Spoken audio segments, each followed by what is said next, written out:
پھر اللہ سبحانہ تعالیٰ فرماتے یا ایھا الذین آمنو، اے لوگوں جو ایمان لائے ہو. دیکھیں کتنی بار یا ایھا الذین آمنو کہہ کر مخاطب کیا گیا ہے، یعنی یہ ساری آیتوں پر عمل کرنا ہمارے ایمان کا تقاضا ہے. اب یہاں جو آیت آ رہی ہے اس میں مجلس کے آداب پر بات ہوگی. جیسے کہ ابھی ہم نے حدیث پڑھی کہ مجلس میں بیٹھے 3 لوگوں میں سے 2 لوگوں کا سرگوشی کرنا آداب مجلس کے خلاف ہے.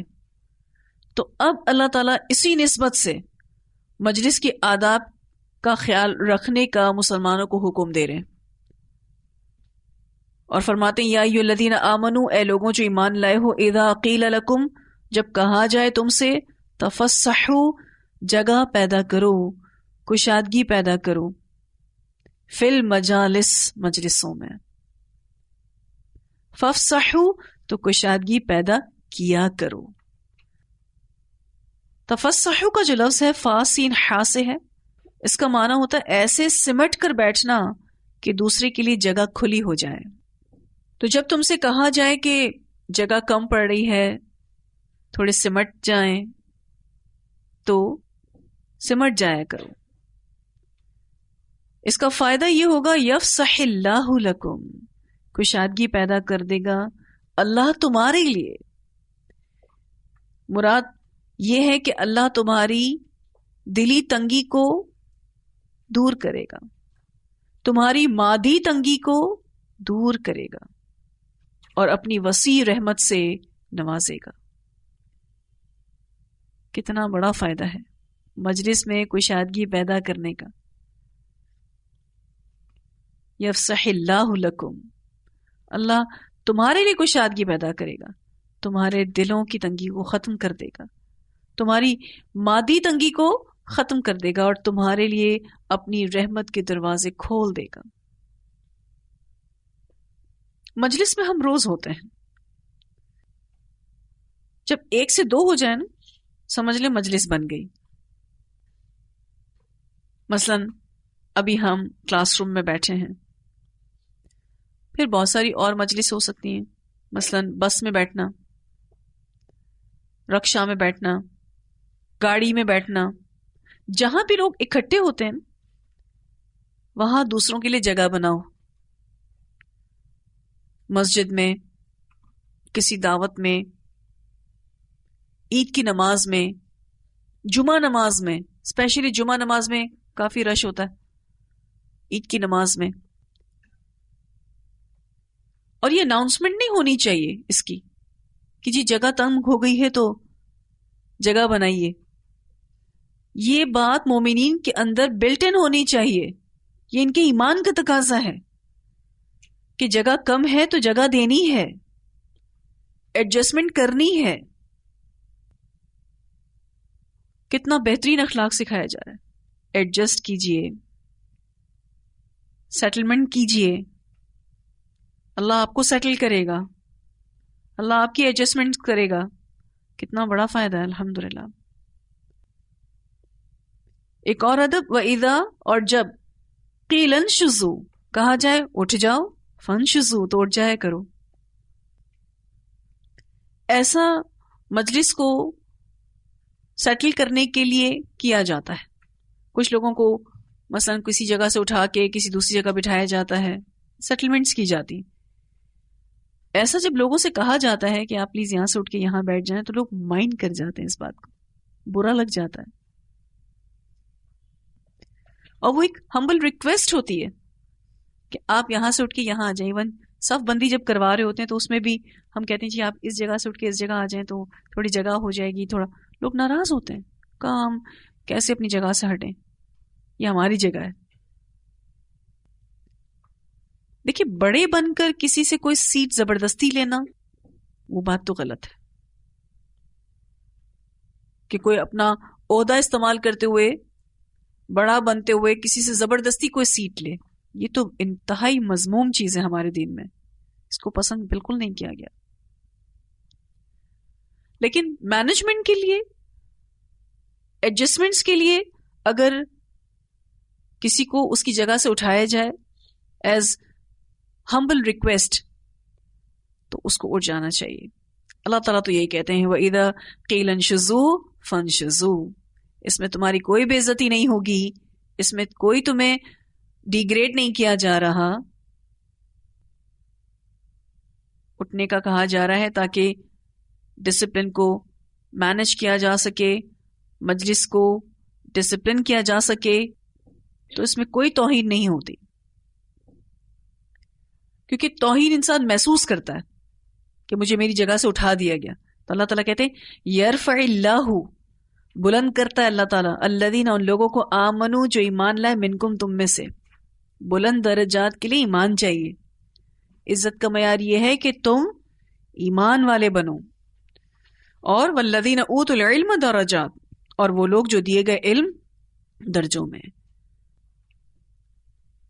رفع درجات چاہیے تو ایمان لاؤ، علم حاصل کرو.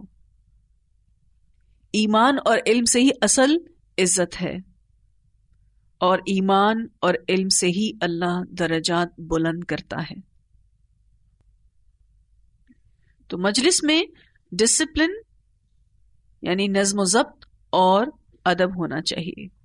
سب سے پہلی چیز دوسروں کو جگہ دینے کی کوشش کرنی چاہیے، ایڈجسٹمنٹس کرنی چاہیے. جو جگہ بناتا ہے وہ اس کی عاجزی کی علامت ہے.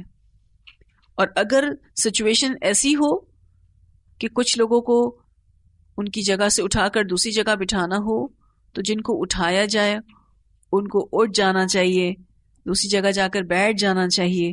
اس میں برا نہیں لگانا چاہیے، کیونکہ یہ سب کچھ مجلس کو نظم و ضبط دینے کے لیے کیا جا رہا ہوتا ہے. اس میں کسی کی توہین نہیں کی جا رہی ہوتی. ہمارے یہاں اصل میں ذلت اور عزت کے معیار لوگوں کے اپنے سیٹ کیے ہوئے ہیں. اللہ تعالیٰ یہاں بتاتے ہیں کہ عزت، بلند درجات ایمان لانے میں اور علم حاصل کرنے میں ہے.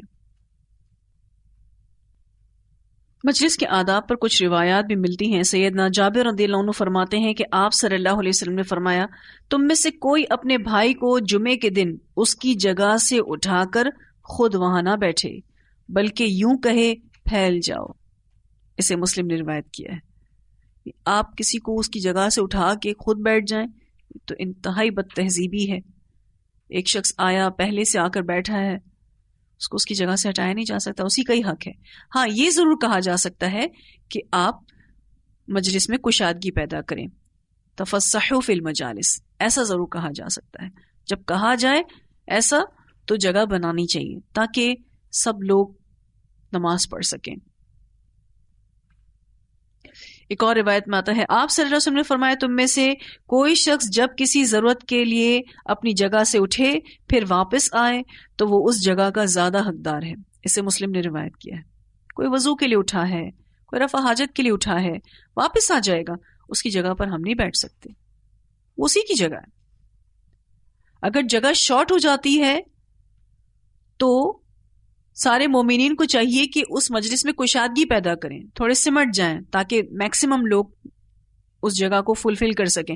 لیکن اس کا یہ حل نہیں ہے کہ آپ کسی کو اس کی جگہ سے اٹھا کے خود بیٹھ جائیں. یہ حل نہیں ہے، یہ بد تہذیبی ہے. پھر آپ دیکھیں یہ گاڑیوں کی پارکنگ میں ایسا بہت ہوتا ہے. اب پارکنگ آپ کی الاٹڈ ہوتی ہے اپارٹمنٹس وغیرہ میں. اب ایسا کچھ سسٹم ہے کہ آپ کی جگہ الاٹ کر دی جاتی ہے آپ کو، اب کوئی اور آ کے گاڑی کھڑی کر دے، یا آپ کسی اور کی پارکنگ میں اپنی گاڑی لگا دیں گے، میں ذرا جلدی میں تھی تو میں نے فلاں کی جگہ پہ لگا دی. بات ٹھیک نہیں. جس کی جو جگہ ہے اسی کی جگہ ہے. پھر مجلس کے آداب بہت سارے ہمیں اور بھی پتہ چلتے ہیں جو کہ سنت سے ثابت ہیں، جس میں مجلس میں پہنچ کر اہل مجلس کو سلام کرنا چاہیے. پھر جہاں جگہ ملے وہاں بیٹھ جانا چاہیے، دوسروں کو تنگ نہیں کرنا چاہیے. کیونکہ بہت سارے لوگ بعد میں آتے ہیں لیکن ان کو اپنی پسند کی جگہ چاہیے ہوتی ہے.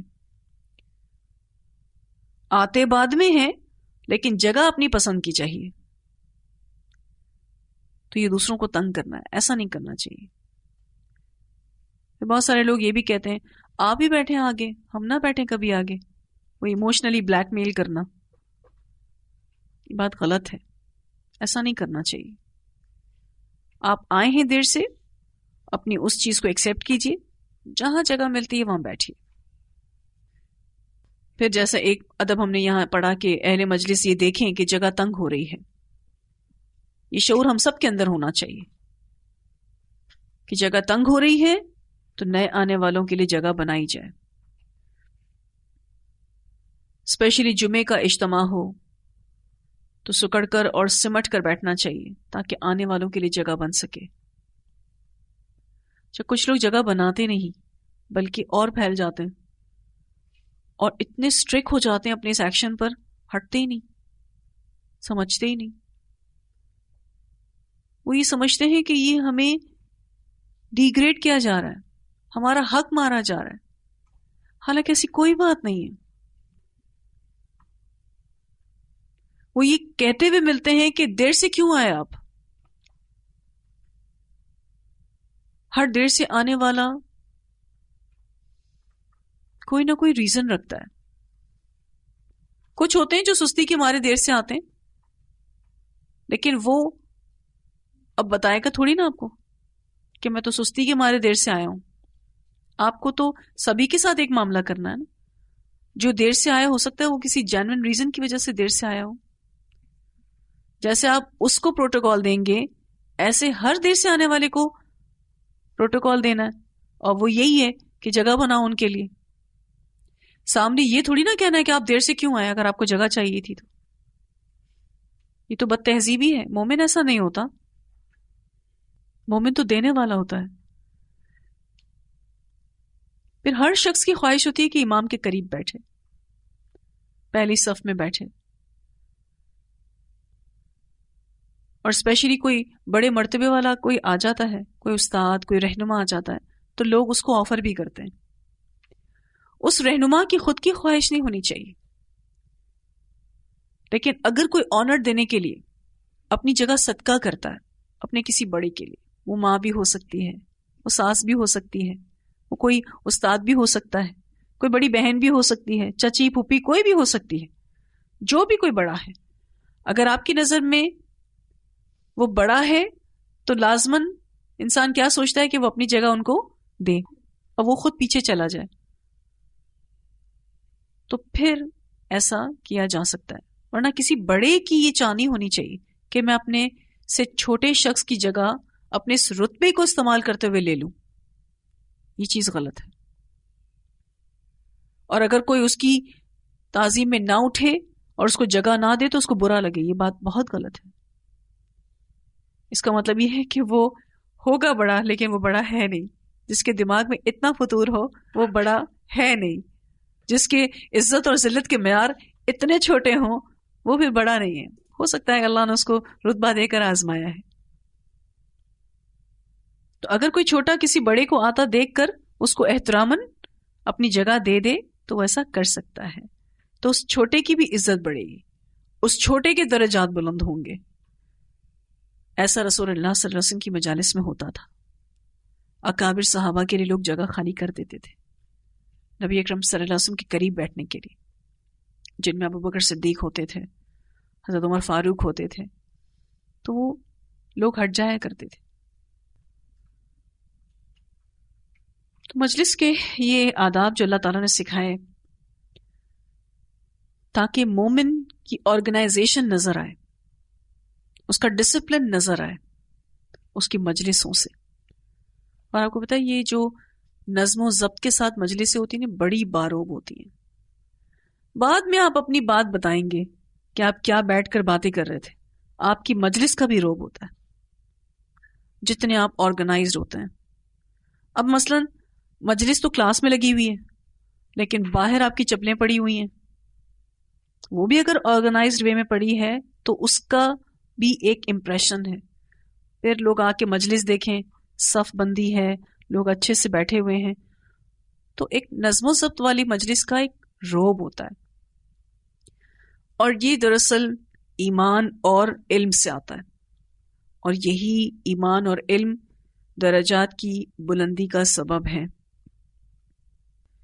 یہ ویسے انسٹرکشنز تو رسول اللہ صلی اللہ علیہ وسلم کی مجالس کے لیے تھی، لیکن یہ انسٹرکشنز اب قیامت تک کے لیے جتنی بھی مجلسیں ہیں ان سب کے لیے، یہ آداب مجلس ساری مجلسوں میں عمل میں لائے جائیں گے، پریکٹس کیے جائیں گے، تاکہ نظم و ضبط قائم رہے۔ اسلام کی جو تعلیمات ہیں نا، وہ آپ کو ایسی ملیں گی جیسے بہت زیادہ آپ کو آرگنائز کوئی کرنا چاہتا ہے، ڈسپلن کرنا چاہتا ہے، اور وتھ سافٹنس، نرمی کے ساتھ ڈسپلن لانا۔ بہت سارے لوگ ڈسپلن لاتے ہیں لیکن سختی کے ساتھ، اس ڈسپلن کو فالو کرنے والوں کو وہ مزہ نہیں آتا جو نرمی کے ساتھ ڈسپلن قائم کیا جاتا ہے، تو لوگ بڑی خوشی سے اس کو فالو کرتے ہیں، دل سے فالو کرتے ہیں۔ پھر اللہ سبحانہ تعالیٰ فرماتے ہیں واللہ بما تعملون خبیر، اور اللہ ساتھ اس کے جو تم عمل کرتے ہو باخبر ہے۔ یا ایھا الذین آمنو، اے لوگوں جو ایمان لائے ہو، اذا ناجیتم الرسول، جب سرگوشی کرو تم رسول سے، فقدموا، تو پیش کرو، بین یدی، پہلے، نجواکم، اپنی سرگوشی کے لیے، صدقتن، صدقہ۔ اگر تم کو نبی اکرم صلی اللہ علیہ وسلم سے ملنا ہے تو ملنے سے پہلے صدقہ کرنا ہوگا۔ اب ہوتا یہ تھا کہ لوگوں کو آپ صلی اللہ علیہ وسلم سے مشورہ کرنا ہوتا، اکیلے میں آپ صلی اللہ علیہ وسلم سے بات کرتے۔ بعض دفعہ لوگ اپنی اہمیت جتانے کے لیے آپ صلی اللہ علیہ وسلم کو اکیلے لے جاتے۔ اب آپ صلی اللہ علیہ وسلم ایک ہیں اور لوگ بہت سے ہیں۔ اب یہ بات دن بدن مشکل ہوتی جا رہی تھی، نبی اکرم صلی اللہ علیہ وسلم ایک ایک کی بات سنتے تھے، اس میں آپ صلی اللہ علیہ وسلم کا بہت وقت لگ جاتا تھا، اور بعض دفعہ لوگ بغیر کسی خاص وجہ یا اہم بات کے آپ صلی اللہ علیہ وسلم کو یہ اذیت دیتے تھے، تو مزید ادب سکھایا گیا۔ ایک ایسی ریسٹرکشن لگائی گئی، جو لگائی تو صرف 10 دن کے لیے گئی، لیکن اس میں تربیہ کی گئی کہ اگر نبی اکرم صلی اللہ علیہ وسلم سے ملنا ہے تو پہلے صدقہ کرو گے پھر مل سکو گے، یعنی آپ سے ملنے کے سمجھ لیں پیسے لگیں گے، یا آپ صلی اللہ علیہ وسلم سے ملنا ہے تو پہلے صدقہ دینا ہوگا، پھر بات آپ صلی اللہ علیہ وسلم سے کرنے کی اجازت ملے گی۔ ذالکہ، یہ بات، خیر لکم، بہتر ہے تمہارے لیے، یہ صدقہ دینا بہتر ہے تمہارے لیے، وَأَطْهَرُ، اور زیادہ پاکیزہ ہے، اس سے تمہارے نفس پاک ہوں گے، تمہاری تربیہ ہوگی۔ فَإِن لَّمْ تَجِدُوا، پھر اگر نہ تم پاؤ، یعنی تم صدقہ نہیں دے سکتے، فَإِنَّ اللَّهَ غَفُورٌ رَحِيمٌ، تو بے شک اللہ تعالیٰ غفور رحیم ہے۔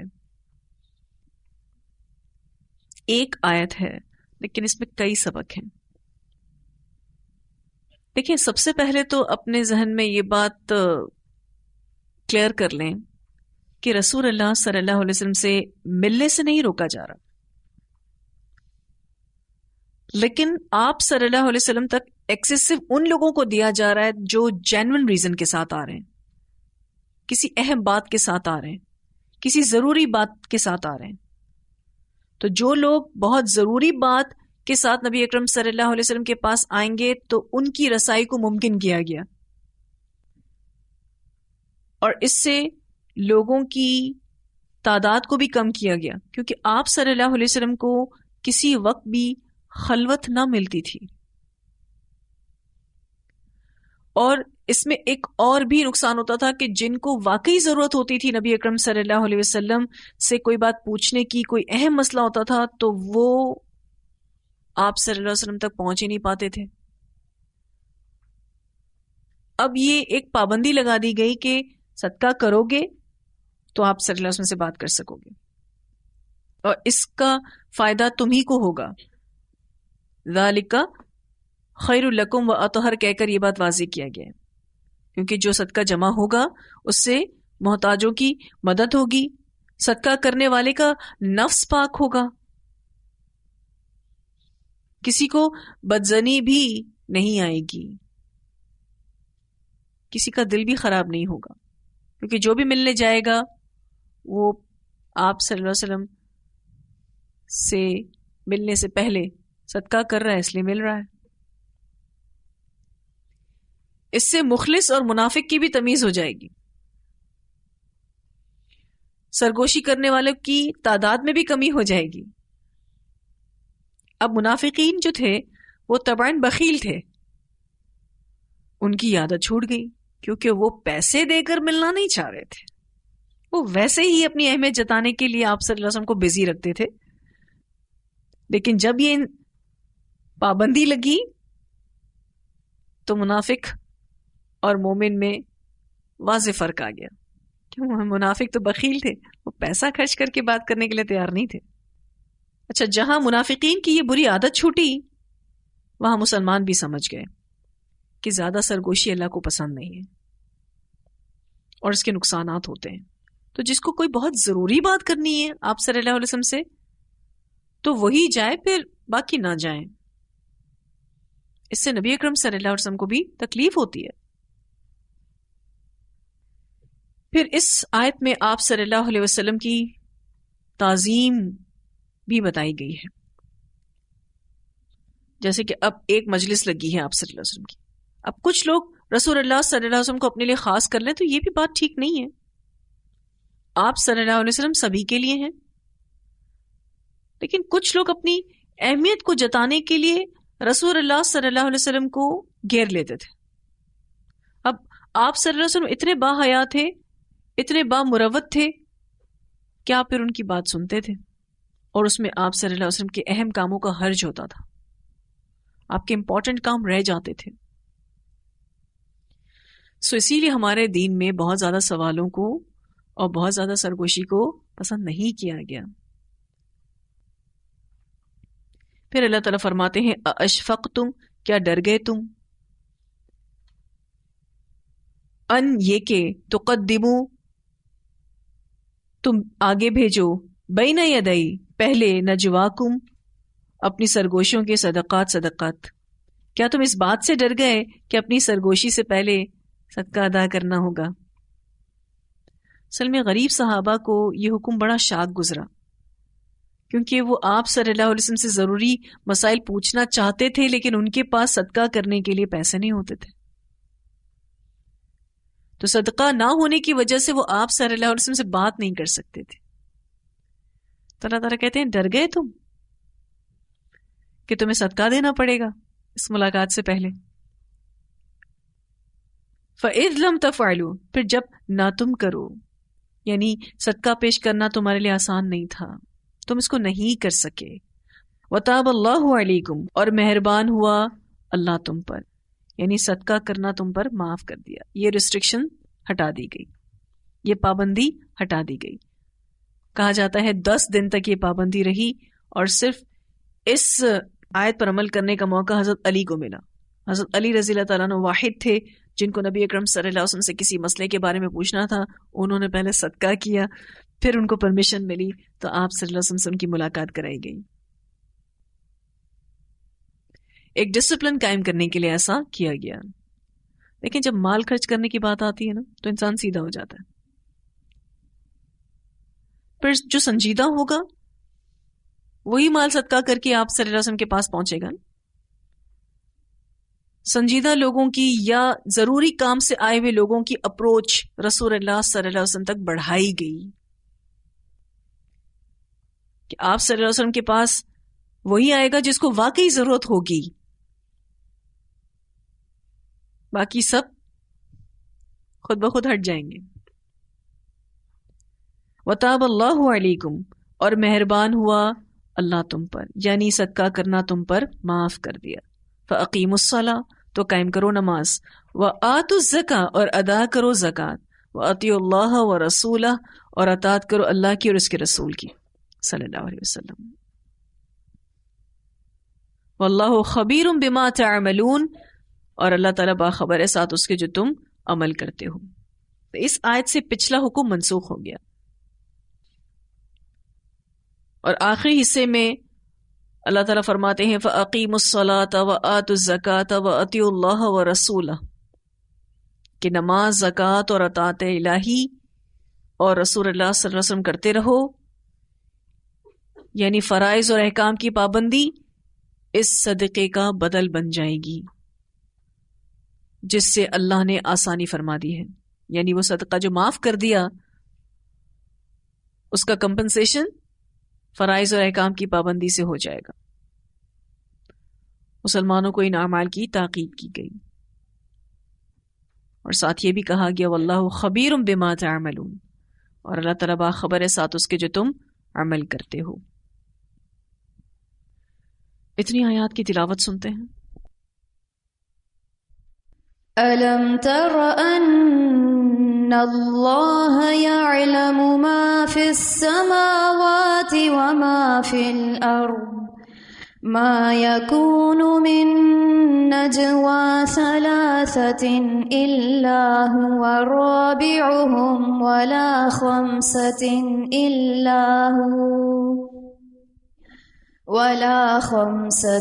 إِلَّا هُوَ سَادِسُهُمْ وَلَا أَدْنَىٰ مِن ذَلِكَ وَلَا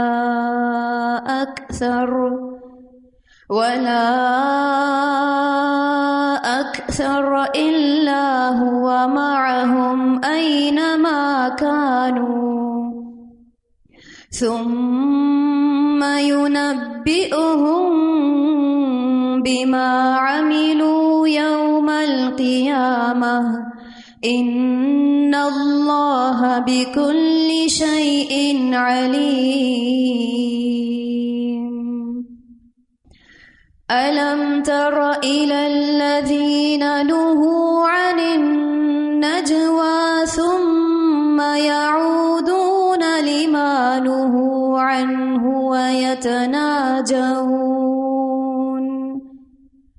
وَيَتَنَاجَوْنَ بِالْإِثْمِ وَالْعُدْوَانِ وَمَعْصِيَةِ الرَّسُولِ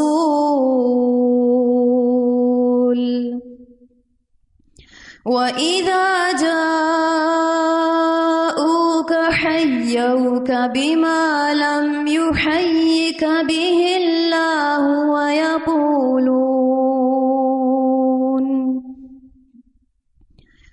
وَيَقُولُونَ فِي أَنفُسِهِمْ لَوْلَا يُعَذِّبُنَا اللَّهُ بِمَا نَقُولُ حَسْبُهُمْ جَهَنَّمُ يَصْلَوْنَهَا فَبِئْسَ الْمَصِيرُ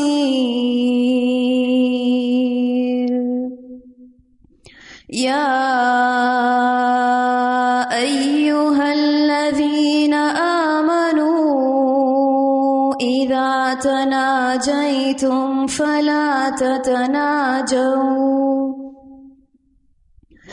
فَلَا تَتَنَاجَوْا بِالْإِثْمِ وَالْعُدْوَانِ وَمَعْصِيَةِ الرَّسُولِ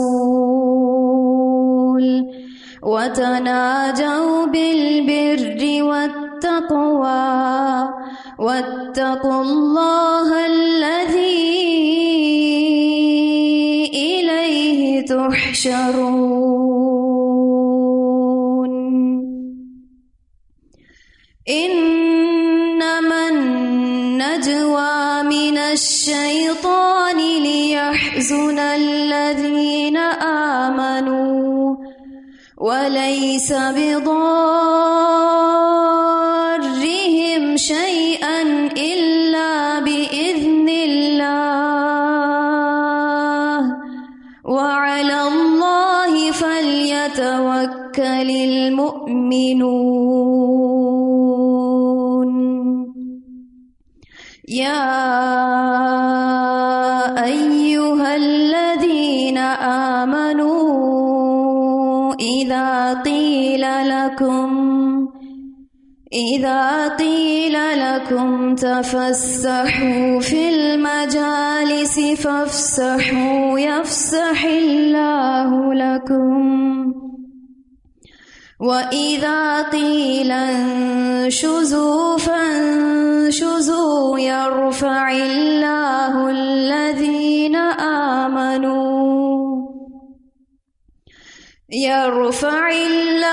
الَّذِينَ آمَنُوا مِنكُمْ وَالَّذِينَ أُوتُوا الْعِلْمَ العلم درجات واللہ بما تعملون خبیر. یا ایہا الذین آمنوا اذا ناجیتم الرسول فقدموا بین یدی نجواکم صدقہ ذلك خیر لکم وأطہر فإن لم تجدوا فإن اللہ غفور رحیم. أأشفقتم أن تقدموا بين يدي نجواكم صدقات فإذ لم تفعلوا وتاب الله عليكم فأقيموا الصلاة وتاب الله عليكم فأقيموا الصلاة وآتوا الزكاة وأطيعوا الله ورسوله والله خبير بما تعملون.